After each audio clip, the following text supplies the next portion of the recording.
Well, before I get into the monologue of today, I want to give you some breaking news here. This will be released today or tomorrow by the World Health Organization, and it was published in today's London Telegraph and the Daily Mail, two very well-respected newspapers in England, London. And it says the consumption of bacon, ham, sausage, and salami, and bologna, and pepperoni, and these kind of processed meats have equal risk to a person's getting cancer as smoking.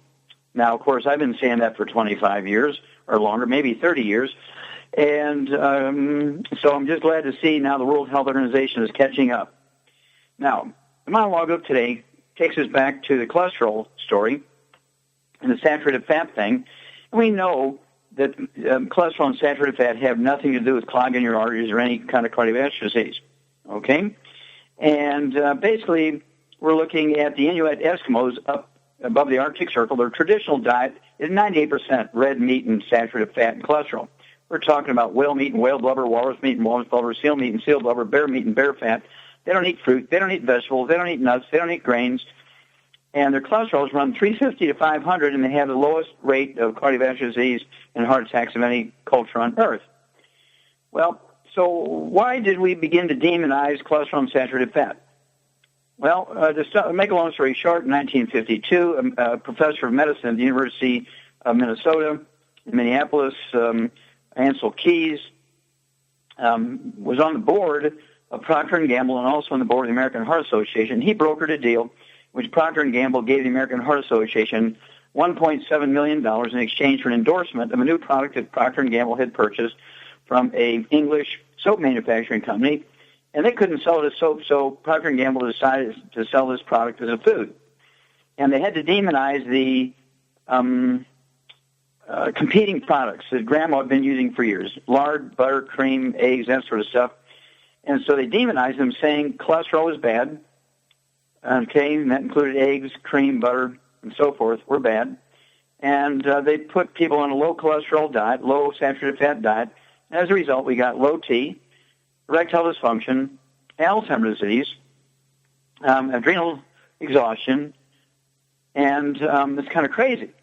Well, that's because 95% of the weight of steroid hormones, such as testosterone, estrogen, progesterone, adrenal hormones, are in fact cholesterol. 95% of the weight is cholesterol. And then you get the brain. The white matter of the brain makes up 75% of the brain weight is, in fact, the white matter is 75% of the brain weight is 100% cholesterol. Well, it starts going away because you're not taking in enough in your diet and you're getting cholesterol-lowering drugs, statin drugs to lower it. The white matter of the brain goes away. Everything else short circuits, the nerve fiber short circuit, and you get Alzheimer's disease.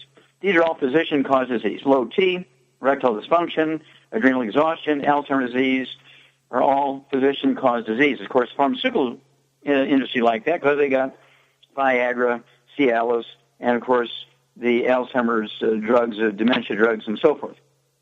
Well, I urge you to get a hold of the books, Epigenetics, The Death of the Genetic Theory of Disease Transmission, the DVD, Somebody Needs to Go to Jail, and the CD, Public Enemy #1, and educate yourself, educate your family. Make sure that you're going to get into the system where you're going to avoid all the bad stuff, which is fried foods, processed meats, including, of course, bacon, ham, sausage, pastrami, bologna, these sorts of things, which increase your risk of cancer at the same rate as does smoking and other bad stuff, cooking your meat well done, and so on.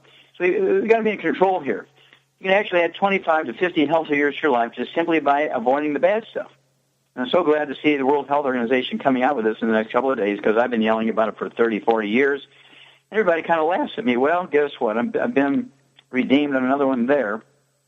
And so when they come out with more details, we'll have more details. But if you haven't begun to get rid of this processed meat out of your life, do it immediately because I've been saying it for 40 years. Now I'm getting back now by the English newspapers and the World Health Organization.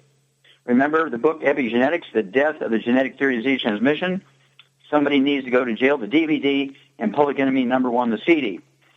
I also want you to think about doing all the good stuff, take the 90 essential nutrients, 16 minerals, 16 vitamins, 12 amino acids, 3 essential fatty acids, And you're going to deal with adding this healthy years to your life, 25 to 50 healthy years to your life, because your genes, your DNA, your RNA all require the 90 essential nutrients to maximize your genetic potential for longevity and for health and fending off disease, maintaining yourself because your body needs maintenance. Everything goes away. We're flesh and blood, and we go away unless you give yourself the raw materials to maintain yourself.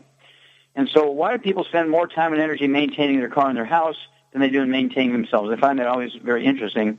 So I urge you, again, to get on the 90 for Life program, get the book Epigenetics, The Death of the Genetic Theory of Disease Transmission, the DVD, Somebody Needs to Go to Jail, and the CD, Public Enemy #1. And we'll be back with more Truth, Justice, and the Youngevity Way on Dead Doctors Don't Lie after these messages.